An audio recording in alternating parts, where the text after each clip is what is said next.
guests joining us today. I am happy to welcome to the show from Chicago, former Eagles tight end Clay Harbor here with us now. Thank you so much for joining the show, Clay. Appreciate you guys having me, Ashton. Looking forward to talking some Birds, obviously the team that drafted me, so always love talking Philly sports. Love it. Good old days. Clay, we're going to start things right off here with our three-point stance. A lot to get to, even though it is still the offseason, with training camp less than 6 weeks away. First stance here. The Eagles, I think, are still a team to beat in the NFC. They're running it back with basically the same roster on offense. Vic Fangio, yes, there's a lot of holes on defense. There are a lot of young guys, but I trust in Vic Fangio with what he's able to do. I get that there's the Commanders, there's the Rams, there's the Lions. What do you think? Is that an insane stance to say?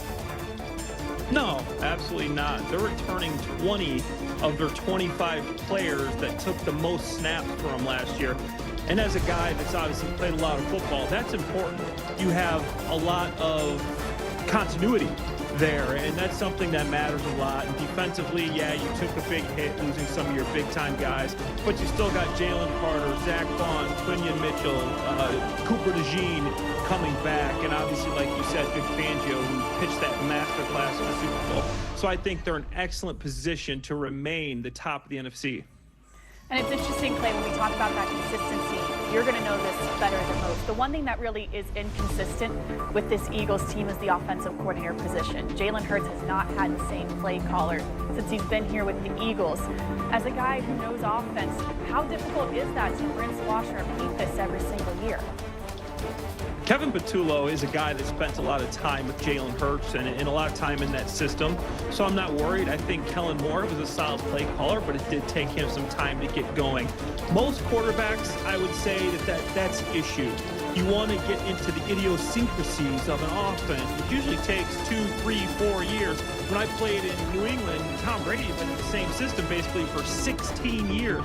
But Jalen Hurts is so intelligent and such a guy that loves football. He's going to spend whatever amount of time it takes for him to be a master of this offense. So for this given team and quarterback, I don't think it's that big of a deal just because of who Jalen Hurts and his filled up the Eagles team is. You got veterans on the offensive line, you got veterans at receiver, you got a veteran tight end. So overall, I think it's not going to hurt him. That is definitely the hope. And speaking of, let's move on to our second stance here. Regardless of what some of the national media had to say, and that's been a big topic this week, Jalen Hurts has established himself as an elite quarterback in the NFL. I think so. I mean, the guy won a Super Bowl, for goodness sakes, and I don't know if he's ever going to get the credit that he deserves nationally. There always just seems to be some people that don't believe he's running this offense as efficiently. Frankly, I think especially last season, he didn't need to, right? With Saquon Barkley, and I wonder now with Kevin Patullo taking the reins of this offense as offensive coordinator, is he going to give Jalen the chance to lead a more pass-friendly offense to maybe prove all the doubters wrong? We'll see. Well, let's start with the run game, Ashlyn. I think that people don't realize that Jalen Hurts is a big part of run game. Okay, some people ask, hey, how's the quarterback part of the run game? There is only a handful of quarterbacks that can run the football like Jalen Hurts. When you have that weapon, when you have that threat of a quarterback that can take off on the zone read, which the Eagles use a lot of, you are pulling an extra defender outside of the box, right? So you're actually gaining an extra player with Jalen Hurts as being your quarterback. Saquon Barkley does not have the season he has without Jalen Hurts. And for me, let's look at the biggest games. In the playoffs, Jalen Hurts completed 72% of his passes, 5 touchdowns, 1 interception, a 109 rating, and he had 200 yards on the ground, 5 touchdowns, and averaged 5.7 yards per carry. For me, big-time players play big in big games, and Jalen showed up in the playoffs and the Super Bowl when it mattered most. So to me, he's a top 5 quarterback for that reason. That's a great reason alone, and I get asked this a lot, and I'm curious your opinion on this. People ask me, okay, what does Jalen Hurts have to do to earn that respect nationwide? I think he already deserves it, but when I answer this question, I say, I think he needs one more Super Bowl to really prove everything wrong. What do you think it's going to take?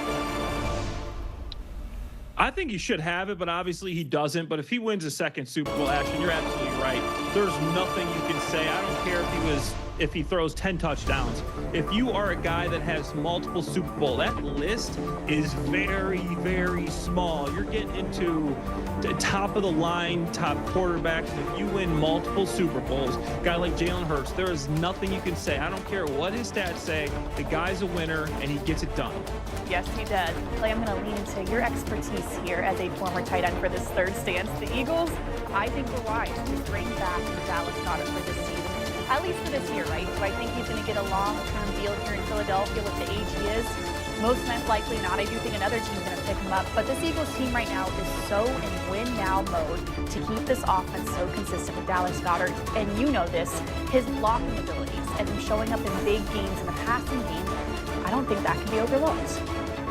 Absolutely not. And once again, he's another one of those guys. You hear about this big Eagles offensive line with Jordan Mailata, Lane Johnson, obviously Tyler Steen in the battle for another offensive line spot, Cam Jurgens.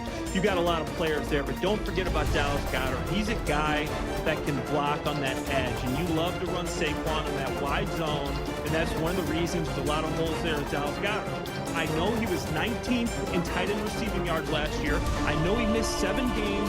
I know he's been getting injured a lot.